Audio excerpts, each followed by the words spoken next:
తెచ్చాల్సిన క్రైస్తవులు నేను రక్షకుడు పుట్టాడని డిసెంబర్ మాసంలో అల్లరల్లరి చేయటము, అర్ధరాత్రి పూట వేరే వాళ్ళ ఇళ్ళకి వెళ్ళటము, క్రైస్తవ ఇళ్ళకి వెళ్తే చుట్టుపక్కల ఉన్న వాళ్ళకు అన్యజనుల సమాజం, అన్యజనుల మధ్య వాళ్ళ మధ్య ఉన్న మనం సమాజంలో వాళ్ళకు మనం మాదిరికరంగా జీవించాలి. కానీ అందరూ మనల్ని అభ్యసన చేసే విధంగా మనం ఉన్నాము.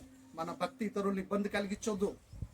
నశించిపోయిన మనిషి రక్షించబడాలంటే పాపంతో అపరాధంలో చచ్చిపోయిన మనుషులని రక్షణ పొందే మాట, రక్షించే మాటని, వాక్యాన్ని ప్రకటించి వాళ్ళ బ్రతికించి దేవుడి వైపు నడిపించాలి. మనం మాదిరికరంగా ఉండాలా.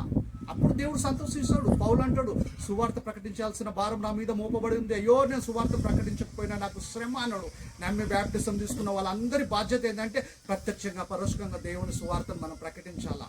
క్రీస్తు గురించి ప్రకటించాలి, దేవుడి కోసం ప్రకటించాలి, పాపం కోసం ప్రకటించాలి. మీరు పాపశుభార్పు పొందండి, యేసుక్రీస్తుని దేవుడి కుమారుడిగా అంగీకరించండి, మీరు మనసు మార్చుకొని. ప్రపంచానికి సమయం దగ్గర పడుతుంది. ఎప్పుడు ఏమవుతుందో, ఎక్కడ ఏ ప్రమాదం పొంచిందో మనుషులకు తెలియదు. మనకి చాలా మంది ప్రమాదంలో చచ్చిపోతున్నారు, చాలా మంది గుండాకి చచ్చిపోతున్నారు, అనారోగ్యంతో చచ్చిపోతున్నారు, మంచి యవ్వనస్తులు చచ్చిపోతున్నారు. ఎప్పుడు చచ్చిపోతామో మనకు తెలియదు. కనుక బతికినంత కాలం దేవుడు మనకి ఇచ్చిన సమయాన్ని సద్వినియోగం చేసుకుంటూ క్రైస్తవులను మనము దేవుని యందు భయభక్తులు కలిగి రక్షణ సువార్త అనేకులకు ప్రకటిస్తూ ఆయన కొరకు మన బ్రతకాల్లో పోయి నేడు రక్షకుడు పుట్టాడు, నేను రక్షకుడు పుట్టాడని చెప్పి ఎగరటం, దొంగటం వల్ల సమాజానికి ఏం మెసేజ్ ఇస్తున్నాం మనము?